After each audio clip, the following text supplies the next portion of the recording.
Hello everyone, this is Professor Sana Ansari and welcome back to my YouTube channel. In this video, we're going to discuss about the topic which is called types of non-tariff barriers, and in a short we can say it anti-BEES. So in this video, one part of the same question we're going to cover in this video and another part we'll discuss in the next video.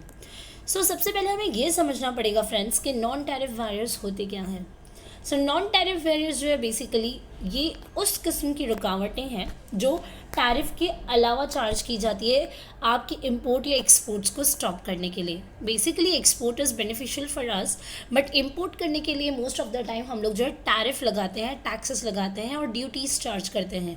So import करते समय it means when we purchase things from outside the country, so हमारी government इसके लिए कुछ ना कुछ restrictions लगाती है और जितने भी रेस्ट्रिक्शंस होते हैं वो चार्जेस बेस्ड हो सकते हैं या फिर ड्यूटीज़ हो सकती है या टैक्सेस हो सकते हैं. सो बेसिकली इंपोर्ट करते समय जो टैक्सेस इम्पोज किया जाता है ना, इसको हम कहते हैं टैरिफ. ओके, सो आज हम इस वीडियो में पढ़ने वाले हैं कि नॉन टैरिफ बैरियर्स क्या होते हैं, मतलब टैक्स के अलावा और किस तरीके से हम जो है इंपोर्ट को स्टॉप कर सकते हैं. सो आई होप आपको क्वेश्चन समझा होगा.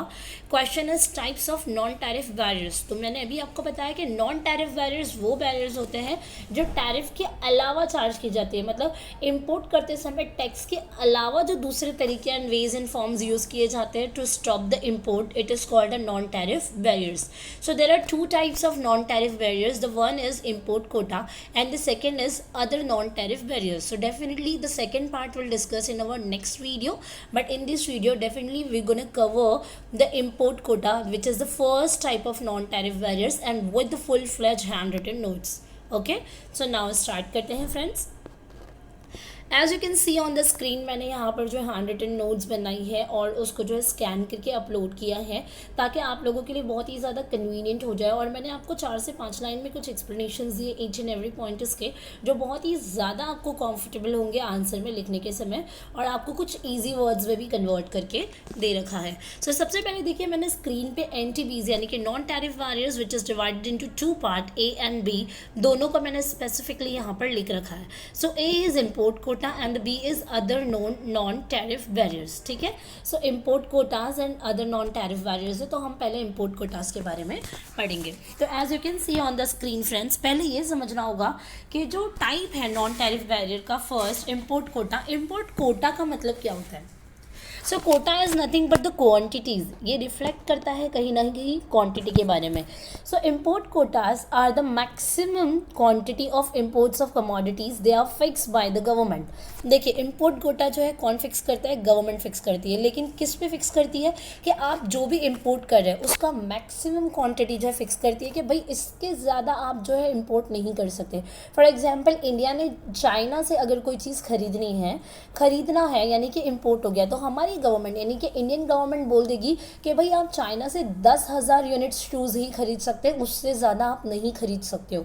सो this is what we call 10,000 shoes. जो हमने बोला ना, हमने क्वांटिटी को रेस्ट्रिक्ट किया और इसी को हम कहते हैं इम्पोर्ट कोटास. आई होप ये समझ में आ गया होगा. नाउ फ्रेंड्स, इम्पोर्ट कोटा के भी अलग अलग टाइप्स हैं, वो हम पढ़ेंगे. सो इम्पोर्ट कोटा यानी कि क्वांटिटी रेस्ट्रिक्ट करने के भी अलग अलग तरीके हैं.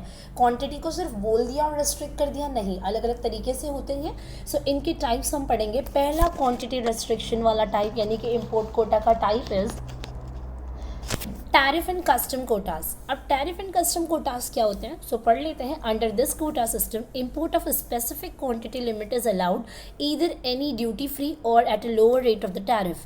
Increase of excess in case of excess of the quota limit are imposed a high tariff rate. इसका मतलब ये होता है फ्रेंड्स कि टैरिफ्स एंड कस्टम कोटा वो टाइप है हमारे इम्पोर्ट कोटा का जहाँ पर हम लोग एक स्पेसिफिक लिमिट को चुनते हैं. यानी कि समझिए 10,000 अगर बोल दिया, 10,000 तक का आप क्वांटिटी इंपोर्ट कर सकते हो, जिस पर आपको यहाँ पर मैंने स्पेसिफिकली बोला है कि ड्यूटी फ्री और the low rate of tariff. जहाँ पर 10,000 तक का अगर आप ख़रीद रहे हो तो आपको कोई भी इंपोर्ट के चार्जेस नहीं लगेंगे, और लगे तो भी बहुत ही लो चार्जेस लगेंगे. लेकिन in case of excess that particular limit, तो high rate of tariff will be charge on you. मतलब अगर आपने 10,000 के ऊपर का ट्रेड कर लिया तो ना ही ड्यूटी फ्री होगा ना ही लो रेट ऑफ इंटरेस्ट जाएंगे, हालांकि यहाँ पर आपको high rate of interest charge होगा. सेकेंड टाइप पढ़ते हैं फ्रेंड्स, यूनिलैटरल कोटास.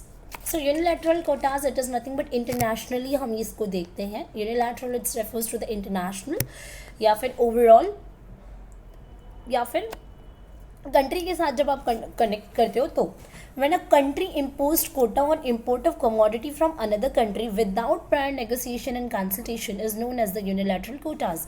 मतलब समझे इंडिया के रिलेशंस है, trade relations with Japan, Germany और द चाइना.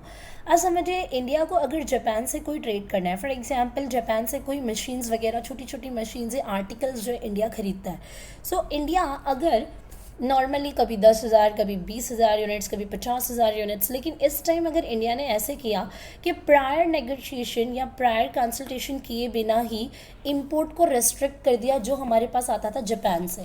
मतलब जापान से अगर जो भी मटेरियल्स आते थे इलेक्ट्रॉनिक अप्लाइंसेस, तो उस पर इंडिया ने ऑल ऑफ सडन बिना बताए जापान को कि हम लोग जो है आप पे ड्यूटी चार्ज करेंगे अगर आपसे और ज़्यादा खरीदेंगे, तो बिना बताए without prior negotiation and consultation अगर इंपोर्ट कोटा लगा दिया, मतलब जापान को ऐसा लगेगा कि भाई इंडिया चलो 20-30 हज़ार तो खरीद ही लेगा, ठीक है, लेकिन इंडिया ने सिर्फ और सिर्फ 10,000 यूनिट्स ही खरीदे और बिना बताए कि हम और ज़्यादा नहीं खरीदने वाले हैं आपसे, हम आपसे सिर्फ 10,000 खरीदने वाले हैं. सो इसको कहते हैं यूनिलैटरल कोटाज, जहाँ पर हमारी एक गवर्नमेंट दूसरी गवर्नमेंट को विदाउट प्रायर इन्फॉर्मेशन के इंपोर्ट कोटा इम्पोज कर देती है.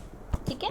थर्ड टाइप पढ़ते हैं. Third type is bilateral quota. So bi is refers to two countries. It means when quotas are fixed between the importing and exporting countries are called as bilateral quotas. मतलब समझिए कि India और Germany in दोनों को trade करना है, किसी को इंपोर्ट करना है, किसी को एक्सपोर्ट करना है. सो समझिए कि इंडिया ने बोला कि मैं आपको जो है लेदर के प्रोडक्ट दे दूंगा तो मैं एक्सपोर्ट कर दूंगा, और जर्मनी ने बोला कि मैं आपको जो है फॉर एग्जाम्पल कि हाँ ठीक है शूज़ जो है एक्सपोर्ट कर दूंगा, इंपोर्ट भेज दूंगा. सो यहाँ पे क्या हो गया, दोनों कंट्रीज़ ने एक साथ बैठकर बात की और एक साथ इंपोर्ट कोटा को फिक्स्ड किया. So when the quotas are fixed between two countries, one is importing and second is exporting, these are called as a bilateral quotas. I hope ये चीज़ आपको समझ में आई. Fourth is mixing and multilateral quotas. So mixing से पहले मैं आपको मल्टीलैटरल सिखाऊंगी, बाद में I will talk about the mixing. Multilateral quotas क्योंकि हमने अभी बायलैटरल पढ़ा, bilateral is just between the to countries, multilateral quotas are fixed within the multiple countries. ठीक है. सो जैसे कि यहाँ पे लिखा, a group of countries come together in order to fix quotas for exports and imports of each country. मतलब जहाँ पर ग्रुप ऑफ कंट्रीज यानी कि मल्टी कंट्रीज, मतलब it is not about only two countries. When the two और more countries are coming up with the fixing of the data, these are nothing but called as a multilateral quotas. तो चलिए अब पढ़ते हैं mixing Kota. Mixing Kota वो होता है जहाँ पर एक कंट्री जो है दूसरी कंट्री को बोलती है कि प्रोडक्शन के लिए आप हमारा रॉ मटेरियल यूज़ करेंगे, डोमेस्टिकली मैन्युफैक्चर्ड किया जाएगा गुड्स एंड सर्विसेज को. जैसे कि देखिए, it measures that require domestic firms to use domestically manufactured goods and services for production.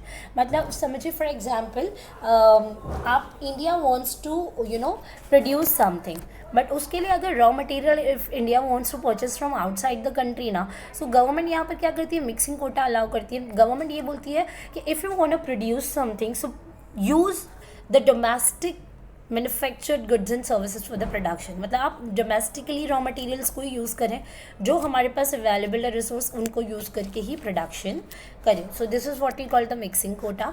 Now next is import licensing. अब ये एक लाइसेंस होता है जो किसी भी पर्टिकुलर कंपनी को ग्रांट किया जाता है.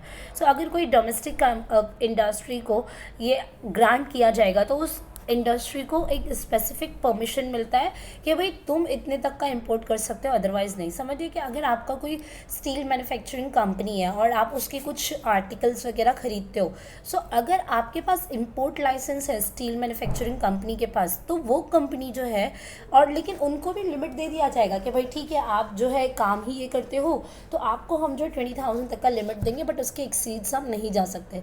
सो this is what we call import licensing. When industries has a license, has a permission, so आप जो इंपोर्ट कर सकते हैं but on a certain limits of import. ठीक है. सो मैं एक बार पढ़ के दिखाती हूँ. When import license is granted, domestic industries मतलब विद इन द कंट्री की बात हो रही है, इंडिया की जो इंडस्ट्रीज है, are permitted to import predefined quantity of specific product. मतलब आप क्वांटिटी को खरीद सकते हो बट स्पेसिफिक प्रोडक्ट तक का ही, स्पेसिफिक क्वांटिटी को. ओके. सो आई होप ये आपको समझ में आ गया होगा. That's all enough for today friends. If you have any doubt and difficulty, do comment on my YouTube channel. Bye bye, have a nice day and take care.